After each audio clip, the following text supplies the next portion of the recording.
good Friday morning. It's a feel-good NFL Draft Friday. I know that we don't know how these guys are going to pan out, and I know we're just getting to know them. But at first glance, both these teams in a critical draft where they went in with 4 first-round picks between them, ended up being 5 between them by the end of the night, absolutely nailed it on paper. The things that they needed, the guys that they wanted, the way things shook out. If you were a Jets or Giants fan and you were paying attention to this draft going in, after last night when you went to sleep and you woke up this morning, you have to be ecstatic. Maybe this is the moment, Boober. Just maybe. This is the turning point for both of these franchises because we have seen some god-awful football the last few years, and that's got to change. Good morning, Boomer. How are you? Good morning, Jay. I think you nailed it. I think if you're a Giant or Jet fan, you wake up this morning, you feel really good about what your general managers did yesterday. And, look, you never know if any of these kids are going to turn out to be as good as you hope they're going to be. But, you know, if you go into it, you say to yourself, okay, we want to come out with edge rushers. We want to come out with an offensive tackle. We want to come out with a wide receiver. And a cornerback for the Jets. You know, we talked about it yesterday. We thought Sauce Gardner was going to be a Jet. Yeah. Okay. We know that they've been trying to trade for a wide receiver. I believe the reason they didn't trade for a wide receiver, honestly, is Woody Johnson didn't want to pay anybody.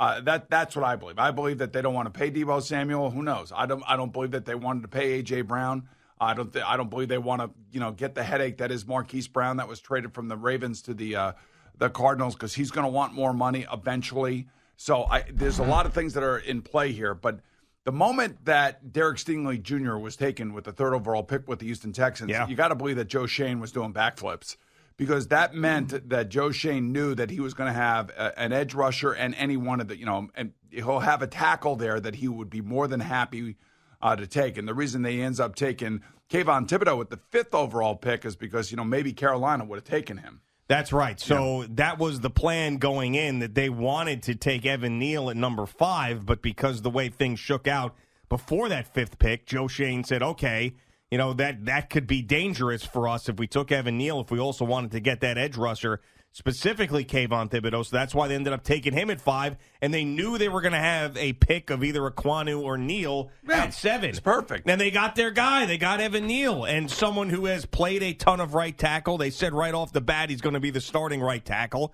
And you're fixing your offensive line, and then you're also getting a guy that could potentially get you back to that dominant defensive line pass rush Giants success story that we have seen in the past. When the Giants were good in recent memory, they were getting after the quarterback with great defensive linemen who were relentless. And that's what Kayvon Thibodeau needs to be for them. And I happen to love his attitude. I happen to love his personality. He talks about his brand. So what? I mean, a ton of these guys do. I mean, this is what pro sports is these days. And if anything, this is, and even though this is the Giants, but Rob Saleh talks about it all the time. Like, you know how you motivate these guys? You motivate these guys by, dangling that contract in front of them. And guess what you have to do to get that big contract? Play well and play consistently well. And that's what Kayvon Thibodeau knows he has to do to be able to build that brand that he talks about. Right. So I also take out of this draft a couple of things. Number one, like I said, the Jets didn't want to trade for one of these wide receivers. The kid that they ended up drafting is, he's shot out of a cannon. This is like a 4.38 guy. Yeah. He's got long arms. He is a playmaker. And if Jamison Williams did not get hurt at Alabama, I think he would have been the number 1 drafted wide receiver. Drake London ended up going number 1 as a wide receiver, going to the Atlanta Falcons. And that's kind of interesting because they had Drake London and they have Kyle Pitts down there. So they're building their offense slowly over the next couple of years. Maybe they'll be a force to be reckoned with. But they end up getting this kid Wilson, and and we talked about him yesterday. Yep. And we felt like, he was going to be either the first or the second wide receiver off the board. And the Jets get a player there that, they don't have to pay immediately. It's a 5-year deal, as we all know, with these rookie wide receivers and rookie first-round draft choices. And, in 3 years, you'll have to deal with it if he gets going. Like these other guys in the second round have gotten going. Well, it's a good problem to have. It is a good problem to have. And I don't know. And then the trade back in and get, a pass rusher themselves, who many had as a top 10 pick. Okay, so there's a reason why the kid fell. Jermaine Johnson, Right. we're talking about out of Florida State. There's a reason why this kid fell. Everybody thought he was a top 10 pick. They ended up getting him with the 26th pick. I don't know why he fell. He probably doesn't know why he fell, or maybe he does know. I don't know. But there's always a risk that is going to be associated, and then you kind of balance, okay, this guy's got all this ability. Can we get him here and hopefully add him to our team and get the best out of him? And can we get him a second contract? That you just never know how many of these guys will get second contracts. That's the thing. But on paper, flat out, both teams got guys that should be day one starters for them. I got to tell you, I was thinking that Jermaine Johnson was there was a chance that the Jets were going to take him at 10. Quite frankly, because I thought that they were going to go with 2 impact players on defense. Something happened. Something happened and he dropped. So the fact that they were able to get Garrett Wilson at 10 and then Jermaine Johnson at 26 trading back into the first round is spectacular. Now, Jermaine Johnson was one of those last chance university guys, where he went to a junior college. Right. And he ended up on that Netflix series. Then he ended up getting to, but I like that about him because he had faced that adversity early on in his collegiate career. He got through that junior college. He got to Florida State. He excelled at Florida State. And then he ended up being a first-round pick. So, there might have been something there that these GMs didn't like, maybe in the interview process, whatever. But to me, this guy saw adversity early on in his football life, overcame it to become a first-round pick. So that, to me, is impressive. Well, we'll see what happens. You remember the Jets a few years back, and this wasn't with Joe Douglas. They took the kid, Ja'Kai Polite. Yes, from out of Florida. And everybody's, this is great value. What a great value. He was like a fourth-round pick, though, right? No, he was a second-round pick, He was a second-round pick? Or a third-round pick. He was a third-round pick. Okay. And everybody said, well, this guy had a first-round grade, and all of a sudden, it just didn't work. Right. So, again, like I dropped in the draft. Sure. Okay, listen. Dan Marino dropped in the draft. Right. I'd had much higher opinion of myself than somebody else did, I guess. I don't know. But it does happen for reasons, and you don't know why. Nobody ever is really, truly honest with you. Sure. But there's a reason why it happens. And, everybody's all jacked up about this kid, and he seems like says the right things and everything's fine. But there's a reason why top 10 talents fall to the bottom of the first-round draft, or some guys actually fall out of the first round because their issues, whatever they may be, are so significant that the teams don't want to risk, a high draft capital. So I sit here this morning. I think both teams got starters for themselves on day one. I love what the Giants did. I'm glad they went and got the tackle. These are, I guess, the Thibodeau pick is a sexy pick because everybody knows who he is. Oh, yeah, right. He made himself known. Right. No doubt the about Evan it. Neal pick, I think most Giant fans felt like get the offensive lineman, whether it be Aquano or Evan Neal, and it happened. The Jets taking Gardner. It was almost like everybody knew that they were taking him. The real, like out of nowhere, it's Derek Stingley Jr. And maybe it's because of his, of where he came from. His dad was a football player, his grandfather was a football player, that kind of thing. A lot of LSU guys turn out to be great players too he's in the an NFL. LSU player, right? Yeah. So and you could see all the highlights that he has all the values that coaches want, and I'm sure he has a great football IQ on the field. The other interesting thing that happened, like last night, the Eagles getting A.J. Brown, great job by Howie Roseman again. They never sit still. They got Jordan Davis, that big defensive lineman from Georgia. Booker McFarland, by the way, I don't know which broadcast you were watching. The one in the hotel, the only one I could get was the ESPN one, was killing the guy. Yeah, I don't know why. Just showing a bunch of film of him giving up and late in games. And, I mean, that's, we were talking about why after the combine in the 40 that he ran, was he not skyrocketing up the boards like Trayvon Walker? Well, it's the hard part. It's a hard part. Yeah. Right, exactly. Like, does he have the heart to be great? Does he want to be great? Or is he just so big and fast and strong? Does he tend to be a little bit lazy? Yeah, and there was plenty of film to sort of back that point up. I mean, it looked like there were certain times he was just taking plays off, in critical games. That defense was so good down there in Georgia. Trayvon Walker didn't have stats. Yeah. And I was thinking that if I were an offensive coach and we were getting ready to play Georgia, like you got to pick your poison against this team. They had great linebackers, great defensive line, and a really good secondary. And you're like, okay, what are we doing here? So maybe that's one of the reasons why the stats weren't all that great, because they all had a hand in being a great unit.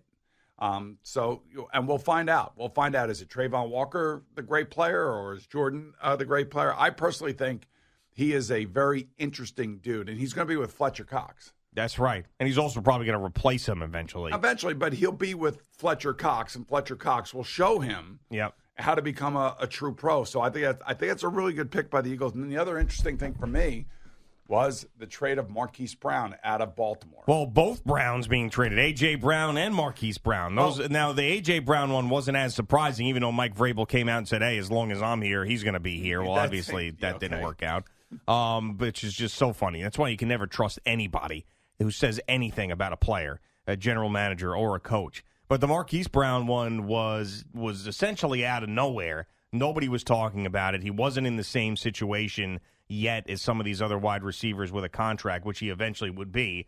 There's not a lot of weapons there for Lamar Jackson in Baltimore, and it seemed like this was a distinct sort of change. Like a shot across the bow? Yeah. Like, hey, we're taking over our team. And I again, you don't know what the conversations are within the building with the agents for these teams and these players, and you don't know. And remember, Steve Bisciotti, after Deshaun Watson got that big contract in Cleveland, said this is going to make this a lot more difficult on us dealing with our negotiations with our players. And obviously, he's talking about Lamar Jackson.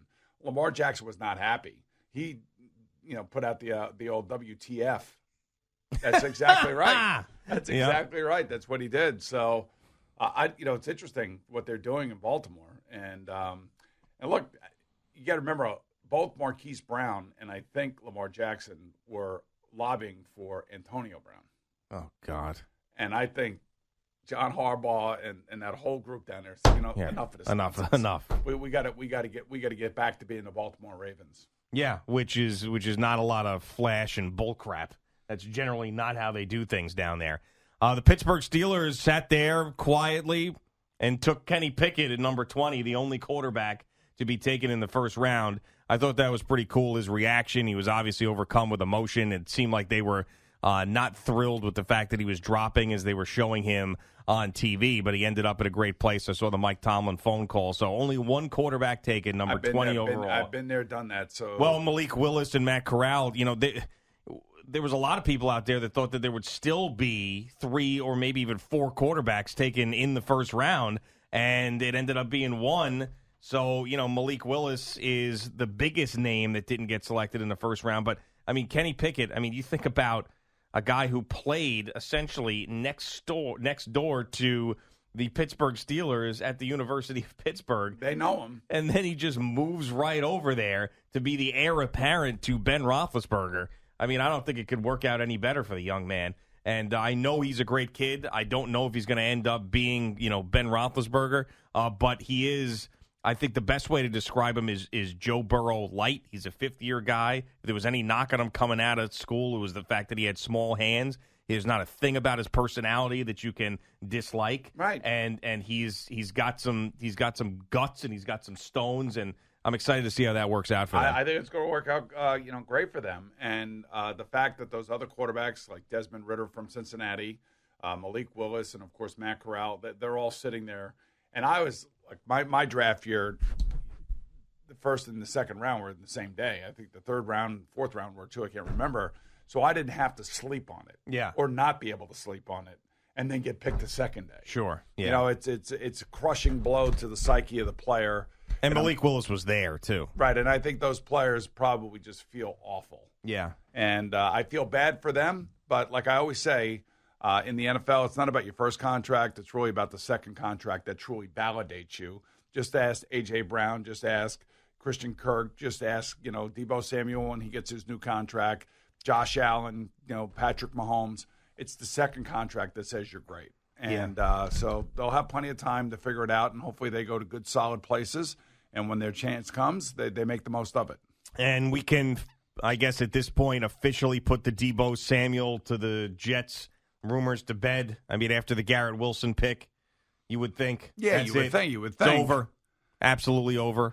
Unless he traded back in to go get the pass rusher, right? Jermaine Johnson. Yeah. So I think now it's over. It's over. Yeah. So you still got a lot of weapons. You still You still have Elijah Moore, Garrett Wilson, C.J. Uzama, Tyler Conklin, Corey Davis, Braxton Berrios. Yeah, they got players. There's enough guys there on offense to help out Zach Wilson without going out to get someone like Deebo Samuel or A.J. Brown, as great as that would have been. But then again, you also would have been having to pay those guys an exorbitant amount of money. So it also tells me that they believe in Mekhi Becton, too, by the way.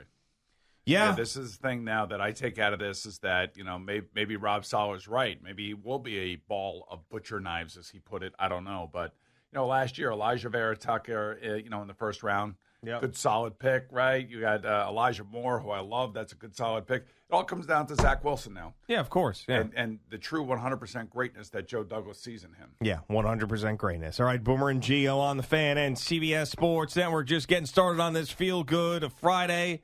We'll get Jerry Recco in here with some draft reaction and tell you about the Yankees sweep of the Orioles yesterday.